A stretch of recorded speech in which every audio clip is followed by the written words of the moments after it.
लंबी चौड़ी बहू। ये प्रेम कहानी शुरू होती है दिल्ली से नोएडा जाने वाली बस में। जिस बस में सवारी कर रहा होता है पराग और उस बस की कंडक्टर होती है अनुराधा। ओके, टिकट दिखाओ, टिकट टिकट। चाचा का प्लेन नहीं चल रहा है यहाँ तेरा, जिसमें फ्री में सवारी कर रहा है। हिसाब देना होता है हम लोगों को सरकार को। निकाल पैसे, चल। पराग दूर से अनुराधा को देखता है। अरे यार, कितनी धाकड़ लड़की है। मजाल है कोई कुछ बोल दे। कितनी समझदार और कितनी कॉन्फिडेंट। आज से मैं तो इसी बस में घर जाया करूंगा।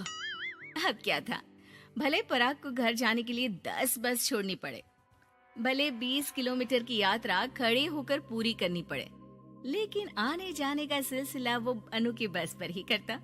एक दिन, ओह क्या करता है तू? हाँ, मैं नोटिस करती हूँ, देखता रहता है मुझे जब देखो तब। हाँ, वो मैं तुम्हें पसंद करता हूँ और शादी भी तुम्ही से करूंगा।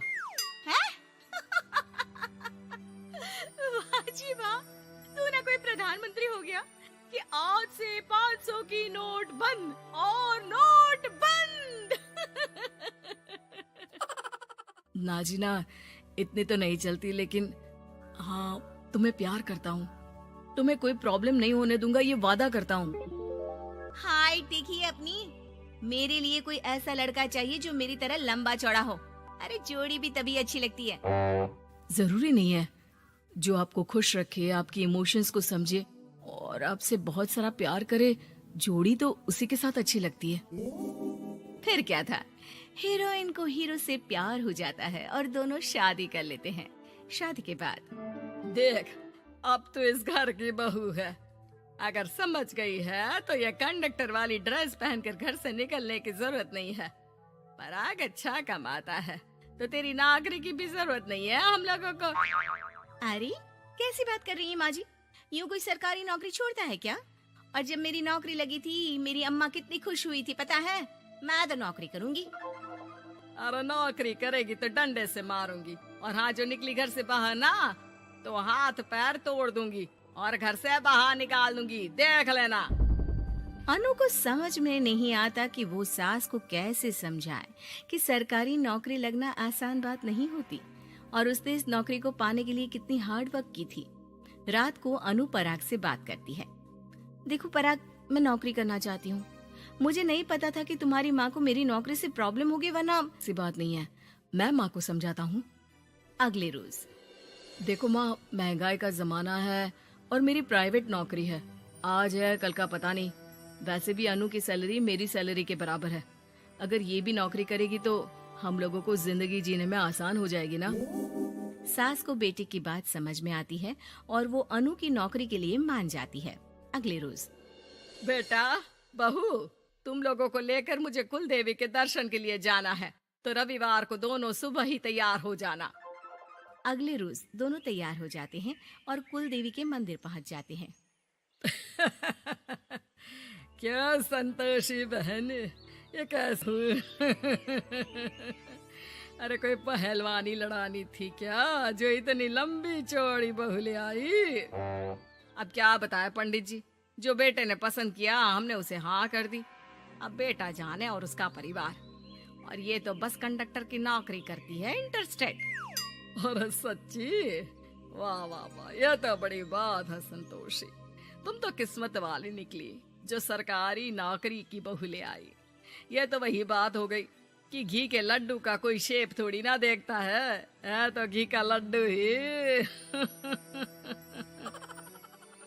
सास को बहू की तारीफ सुनकर बिल्कुल अच्छा नहीं लगता।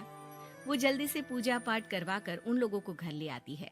एक रोज, संतोषी बहन, तुम लोगों का घर बड़ा अजीब सा लगता है। भाई साहब बहन जी और बहन जी भाई साहब जैसी। अरे बस किया कर, सरकारी नौकरी देखी तो हाँ बोल दिया, और इतना भी क्या, पैसे की चिंता। चलती हूँ, खाना बनाना है। क्यों, बहू नहीं बनाती क्या खाना? अरे नहीं, वो तो नौकरी करने जाती है ना, तो उसके आने से पहले खाना बना देना पड़ता है। वरना पता है ना, आजकल की लड़कियों की जबान कितनी लंबी होती है। तेरी बहू की तो कुर्सी तोड़ने वाली नौकरी है। यहाँ बैठती है जैसे उठकर ऑफिस में बैठ जाती है। फिर क्यों थक जाती है कि खाना भी नहीं बना पाती।